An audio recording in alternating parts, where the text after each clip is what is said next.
Welcome to star movies explainer. आज की हमारी मूवी का नाम है ट्रेन टू बुसान। मूवी के स्टार्ट में हमें एक रोड पर एक कार ड्राइवर दिखाया जाता है जिसकी गाड़ी से एक हिरन टकरा गई थी। देखने में ऐसा लग रहा था जैसे वो हिरन मर चुकी हो, लेकिन कुछ देर के बाद वो हिरन अजीब तरीके से उठ खड़ी होती है और उसकी आईज बिल्कुल भी नॉर्मल नहीं लग रही थी। सीन शिफ्ट होता है और हम सीकू नाम के एक आदमी को देखते हैं जो एक बहुत बड़ी फर्म का मैनेजर था। उसकी एक बेटी भी थी, लेकिन सीकू की कुछ टाइम पहले ही डाइवोर्स हो चुकी थी, जिस वजह से वो अपनी बेटी सुआन का सही से ख्याल नहीं रख पा रहा था। अगले दिन सीकू की बेटी का बर्थडे होता है। वो अपनी बर्थडे पर अपने फादर से कहती है कि मुझे मम्मा से मिलवा दो। सीकू अपनी बेटी की बात मान जाता है और ये दोनों बुसान सिटी जाने वाली ट्रेन पर बैठ जाते हैं ताकि सीकू अपनी बेटी को उसकी माँ से मिलवा सके। उस ट्रेन में और भी बहुत से पैसेंजर्स थे। उन लोगों में एक आदमी का नाम सेंगवा था जिसके साथ उसकी प्रेग्नेंट वाइफ सीयुंग भी थी।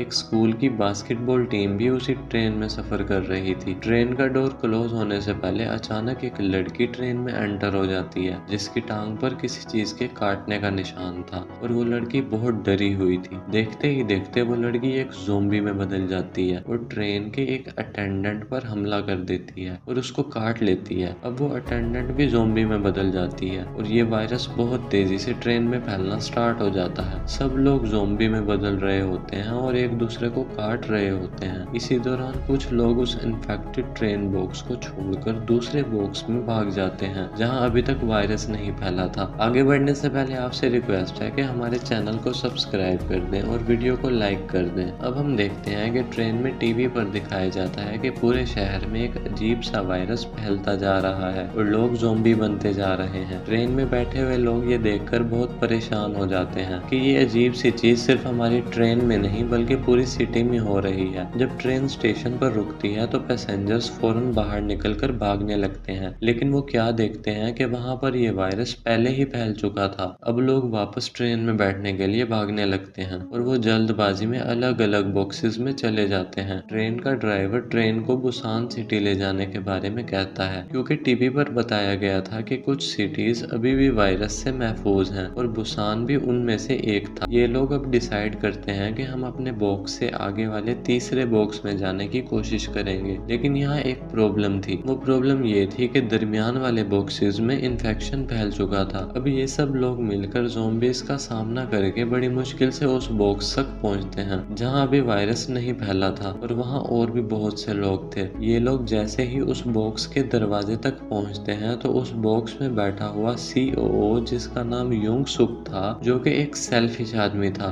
वो उन्हें अंदर आने नहीं देता और बाकी लोगों से कहता है कि ये भी इन्फेक्टेड लोग होंगे, इन्हें बॉक्स में मत आने दो। सब लोग सीओओ की बातों में आ जाते हैं। इसी दौरान दरमियान वाले बॉक्स में ज़ोंबीज आउट ऑफ कंट्रोल हो जाते हैं और सेंगवा अपनी वाइफ और बाकी लोगों को बचाने के लिए अपनी जान की कुर्बानी दे देता है। वो काफी देर तक ज़ोंबीज को रोके रखता है और इसी दौरान ज़ोंबी उसे काट लेते हैं। अब दरवाजा खुल जाता है और बचे हुए 4 लोग, जिनमें सीक्यू, उसकी बेटी और सेंगवा की वाइफ भी थे, वो उस बॉक्स में आ जाते हैं जहां बाकी लोग भी थे।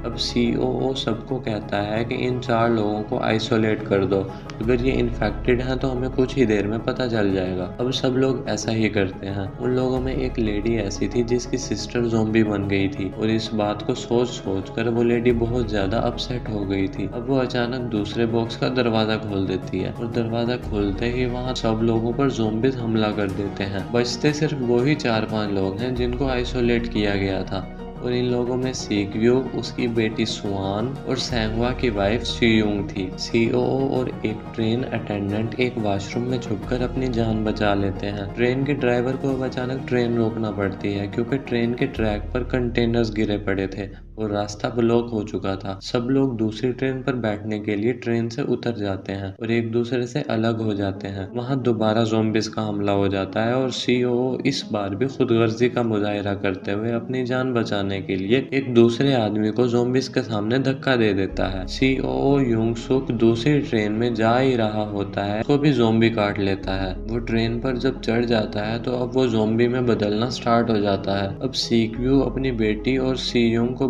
बचाने के लिए उस ज़ॉम्बी से फाइट करता है और उसको ट्रेन से नीचे गिरा देता है। लेकिन फाइट के दौरान वो ज़ॉम्बी सीक्वियो को भी काट चुका था। सीक्वियो को अंदाजा होता है कि अब वो कुछ ही टाइम में ज़ॉम्बी में बदल जाएगा। सीक्वियो ज़ॉम्बी बनने से पहले अपनी बेटी से आखिरी बार बात करता है। ये एक बहुत ही इमोशनल सीन था। अब सीक्वियो फैसला करता है कि इससे पहले कि वो ज़ॉम्बी बन जाए वो ट्रेन से कूद जाएगा। अब अचानक वायरस का असर स्टार्ट होने लग जाता है और सीक्वियो ज़ॉम्बी में बदलना स्टार्ट हो जाता है। इस सब के दौरान वो उस वक्त को याद कर रहा था जब उसकी बेटी स्वान पैदा हुई थी और उसने पहली बार उसे अपनी गोद में उठाया था। सीक्वियो अब ट्रेन से कूद जाता है। अब हम देखते हैं कि ट्रेन रुकती है और स्वान और सीयूंग ट्रेन से उतर जाते हैं। वहाँ एक टनल थी जिसकी दूसरी तरफ आर्मी सोल्जर्स गन लेकर बैठे थे और उन्होंने निशाना लगाया हुआ था ताकि अगर कोई भी ज़ॉम्बी वहाँ पर आए तो वो उसको मार गिराएंगे। उन लोगों ने स्वान और सीयूंग को भी ज़ॉम्बी समझ लिया था और वो उनको शूट करने ही लगे थे कि अचानक उन्हें गाना गाने की आवाज़ सुनाई देती है जो कि स्वान गा रही थी। ये वो गाना था जो स्वान अपने फादर को सुनाना चाहती थी, लेकिन अब ये मुमकिन नहीं था क्योंकि अब उसका फादर भी ज़ॉम्बी बन चुका था। और यहाँ पर मूवी एंड हो जाती है।